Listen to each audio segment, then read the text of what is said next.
In Argentina, in the province of Jujuy, high school teachers, university professors, and indigenous people joined a massive protest against an anti-demonstrations bill.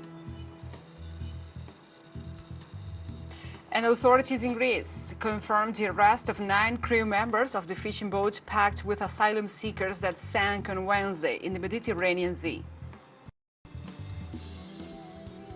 South African President Cyril Ramaphosa arrived in Kiev as part of the African peacekeeping mission to find ways to resolve the Ukrainian crisis. From the headquarters of TeleSUR English in Havana, Cuba, this is From the South. I'm your anchor, Gladys Quesada, and these are the news. Guatemala is in the final stretch of the electoral process. There, the Partido Cabal, the integral party in English, has confirmed that one of its table monitors was assassinated along with her husband. Angela Lucero, a prosecutor for the group headed by Edmund Mullet, was shot and killed, along with her spouse on June the 12th. A statement from the political organization stated that the prosecutor was in a training for the defense of votes on June 25th when she was attacked south of Guatemala City, the capital of the country.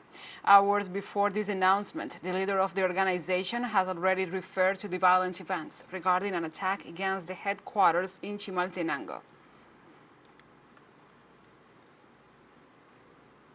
On Friday, the students and authorities of the University of Panama denounced brutal police repression during a peaceful protest against a Question mining agreement. The students tried to block the Trastísmica Avenue of the capital. They rejected the contract signed by the government with a subsidiary of the Canadian company First Quantum. A riot police unit neutralized the protests, suffocating all members of the university, the community, including children and neighbors, with tear gas. The rector of the House of High Studies, Eduardo Flores, denounced the indiscriminate use of force. The protested mining deal was declared unconstitutional back in 2017.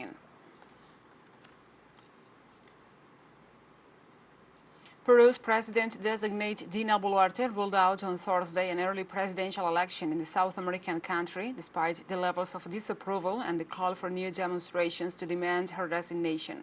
Boluarte stressed that the issue of advancing the elections is closed and confirmed that she is working in a responsible manner, respecting the rule of law, democracy, and the Constitution until July 2026. After the statements, the parliamentarian of Juntos por el Perú, Ruth Luque, warned that she launched a clear threat and also said that if she wants to generate peace, she should resign so that there can be early elections. On the other hand, the former presidential candidate, Veronica Mendoza, also rejected the statements of Boluarte and accused her of treason to the homeland. On Friday in Brazil, the central bank reported the Brazilian economy grew by 0.56% in April compared to March, after having fallen back 0.15% in the preceding month. The Economic Activity Index, considered as a previous measure of Brazil's gross domestic product, accumulated a growth of 3.47% between February and April in relation to the previous quarter, according to data released by the issuing agency. The expansion of the economic activity in April was 3.31% compared to the same month last year, and that of the last quarter was 4.06% compared to the first quarter of 2022. Brazilian President Luiz Inácio Lula da Silva stated on Thursday in an interview to a radio station that the Brazilian economy will surprise this year with an expansion that may exceed 2.5%. Após 2 trimestres consecutivos. In Argentina, in the province of Jujuy, high school teachers, university professors, and indigenous people joined in a massive protest on Friday, demanding improvements for workers of the education sector. The protests, started by teachers demanding better salaries, grew larger, involving indigenous people because of the expedite approval of the controversial provincial constitutional reform. The reform, pushed by Governor Gerardo Morales and approved behind closed doors on Thursday night, is an unexpectedly speedy assembly process favored by the absence of leftist representatives, has been outcried as an illegal restraint mechanism on people's right to protest, for it forbids the total blocking of streets and roadblocks, as well as any other disturbance to the right to free movement.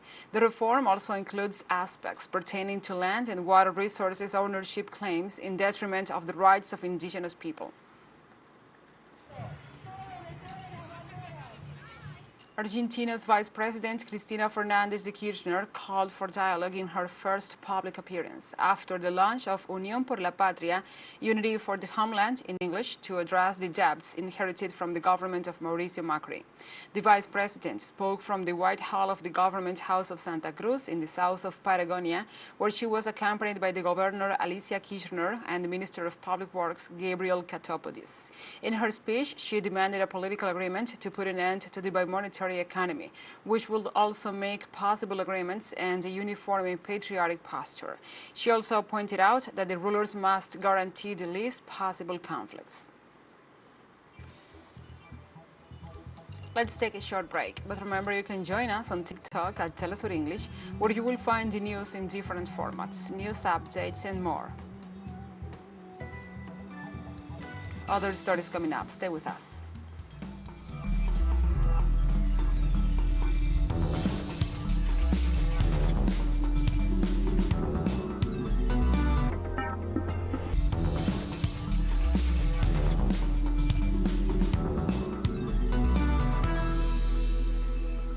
Welcome back. Authorities in Greece on Friday confirmed the arrest of 9 crew members of the fishing boat packed with asylum seekers that sank on Wednesday in the Mediterranean Sea. The Greek Coast Guard said 9 Egyptian nationals between the ages of 20 and 40 had been arrested on suspicion of criminal organization, negligent homicide, exposure to danger, and shipwreck. The Coast Guard said the arrests followed 2 days of interrogations in the southern Greek port city of Kalamata, where 104 survivors of the shipwreck were temporarily sheltered before being transferred on Friday to a center near Athens. Authorities said they had collated survivors' testimonies to determine the exact role of the 9 detainees, and they are expected to appear before a local magistrate on Monday. For their part, human rights advocates accuse the Greek government of neglecting those on board.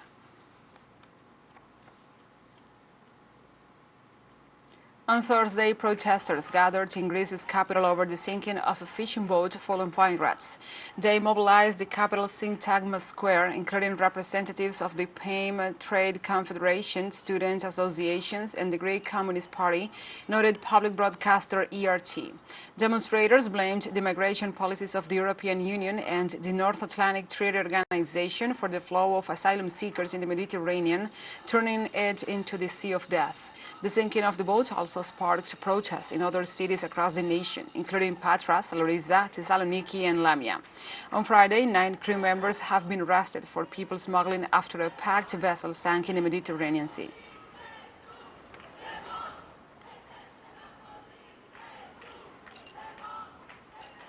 And the Dutch government is set to permanently shut down Europe's largest gas field in less than 4 months, accelerating a closure timeline that may limit its supply reserve as it heads into next winter. According to a spokesperson for the Dutch State Secretary for Mining, the Groningen field in the northeastern Netherlands will shut on October the 1st. The field has been a key source of gas for much of Western Europe, as well as a backbone of Dutch public finances since production commenced in 1963. However, it has also led to hundreds of earthquakes with magnitudes of up to 3.6 since the 1980s, which have damaged thousands of homes. In this sense, the Groningen Mining Damage Institute reported that of the over 300,000 homes in the region, at least 127,000 have reported some damage.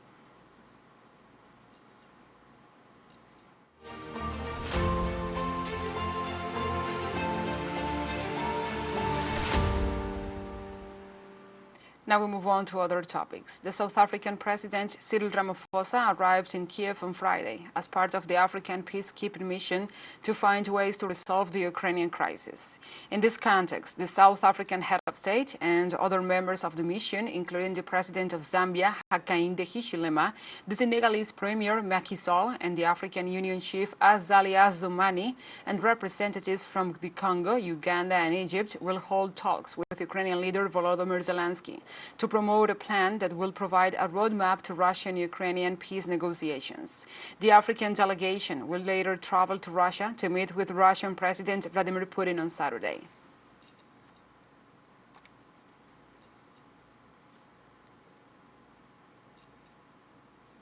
And before arriving in Ukraine as part of the African peacekeeping mission, the head of the Presidential Protection Services for South African President Cyril Ramaphosa, the Major General Wally Ruhure, mentioned the delays and challenges encountered in Poland. Ruhure highlighted that the South African government had obtained all the necessary permits and engaged with the Polish government for 2 weeks before the trip. The head of the Presidential Protection Services said the cargo, which was offloaded from the plane, was loaded back in due to fears of it being confiscated. She was strip searched. It never happened that we have strip searched anyone with a diplomatic passport just to get us out of here. Right? Now they say we don't have permits. We have permits. The only difference is now they say we can't bring a copy of a permit. We must bring the original. Now, some of us have original permits, right? The embassy here printed permits because I thought it's not necessary to have the originals here, right? Now all of a sudden we must have originals. They are delaying us, right? They're putting the life of our president in jeopardy because we could have been in Kiev this afternoon already. On Friday, the Deputy Russian Security Council Chairman Dmitry Medvedev assured the conflict between Moscow and Kiev will remain permanent if Ukraine aspires to join NATO. On his Telegram channel, Medvedev recalled when NATO Secretary General Jens Stoltenberg ruled out Ukraine joining the alliance during the conflict, but still stressed the door will remain open for Kiev. Medvedev also asserted that if a regime change occurs in Ukraine, the new political authorities will withdraw the request for NATO's membership. However, as long as it is not the case, the conflict will be permanent. TeleSUR English continues to grow. You can now tune in from 33 different African countries using StoreSat. Dial 461 and enjoy our Latin American alternative broadcast. One final short break and we'll be right back. Stay with us.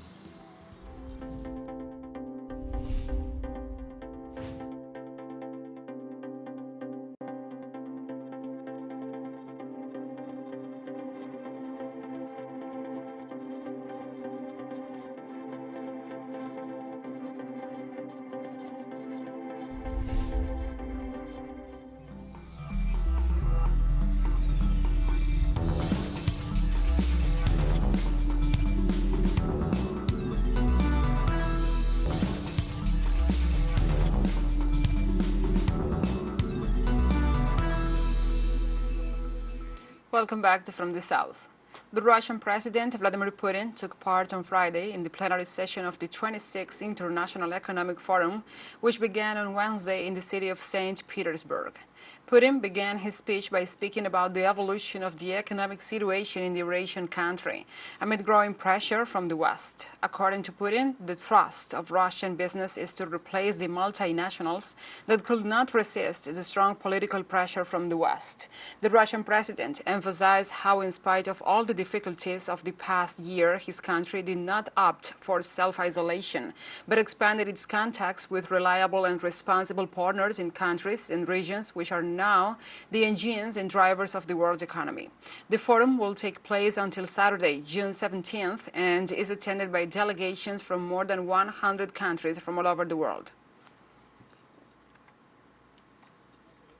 Positive macroeconomic trends are gaining momentum and strength. In April this year, Russia's gross domestic products grew by 3.3% in annual terms, and by the end of the year, it will add more than 1%, as the International Monetary Fund believes, 0.7%. But in my opinion, and I agree with those of our experts who believe that the growth will still be more up to 1.5% and maybe even up to 2%, and this will allow our country to maintain its place among the world's leading economies. On Friday, the President Vladimir Putin hailed Russia's ties with the United Arab Emirates as he met his counterpart Sheikh Mohammed bin Zayed Al Nahyan in St. Petersburg. During their meeting, President bin Zayed Al Nahyan reinforced the importance of communication and dialogue to support regional and international stability and the peace. He reiterated the UAE's position aimed at the de-escalation and the necessity for a negotiated political solution to the crisis in Ukraine.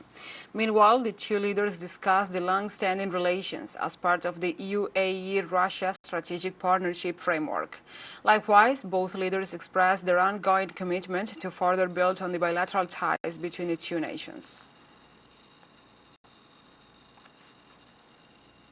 The Iranian President Syed Ebrahim Raisi arrived in Tehran on Friday after a tour of Latin American countries. The president stressed that the countries of Latin America and the Islamic Republic shared the spirit of struggle against the system of hegemony. Speaking to reporters upon his arrival at Tehran's Mehrabad International Airport, Raisi stressed that Latin America is a strategic region that has been confronting the imperialist system for many years. The Persian leader remarked that the common point among many Latin American countries is to seek freedom, independence, and justice, as well as to pay attention to the will of the people. Raisi said that during his Latin American tour, 35 agreements and the cooperation documents were signed in different fields with Venezuela, Nicaragua, and Cuba, and clarified that the foreign policy of his government is based on maintaining relations with the whole world.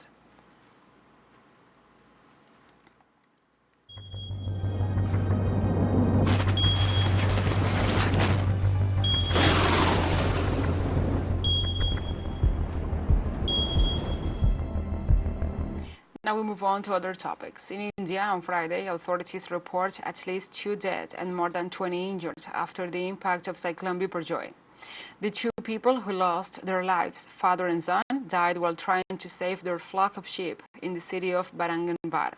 Meanwhile, emergency workers of India's National Disaster Response Force are on duty and joining efforts for cleanup activities in parts of the western coastal state of Gujarat after Cyclone Biparjoy made landfall.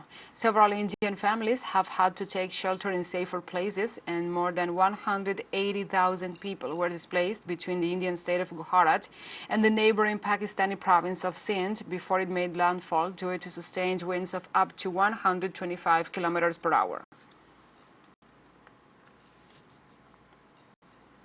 In the United States, at least 3 people died and more than 100 were injured after multiple tornadoes hit Perrytown County in Texas. According to Perrytown Fire Department, the chief, Paul Dutcher, one of the people killed was in a mobile home park that took a direct hit from a tornado.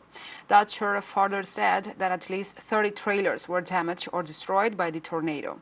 Meanwhile, multiple witnesses confirmed that the 3 tornadoes were spotted on the ground in Perrytown just after 5 p.m. local time on Thursday. Likewise, health staff at Ochiltree General Hospital confirmed they treated over 100 patients related to tornado injuries.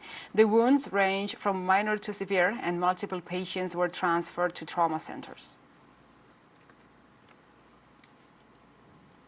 And a group of 9 Spanish female scientists concluded a mission that simulated life in Mars. The Hypatia-1 mission, conducted at the Space Analog Facility in the Utah Desert, in Utah, in the United States, it primarily aimed at making women more visible in space exploration and promotes scientific vocations among young girls. At present, there is a gender gap in this field, with only 27% of scientists being women. The mission ran from April 16th to the 29th and helped study living conditions with minimum use of water, with participants eating dehydrated food, rationing their drinking water, taking care of a garden which provided soy sprouts that were the only source of fresh food, and maintaining hygiene in that order. They also conducted scientific experiments that led to innovation. The second Hypatia mission is already in the making for 2025. We have come to the end of this news brief, but remember you can find this and many other stories on our website at telesurenglish.net. And also, if you feel so inclined, please join us on social media for all the latest news. We are on Facebook, Twitter, Instagram, Telegram, and TikTok. For TeleSUR English, I'm your anchor, Gladys Quesada. Thank you for watching.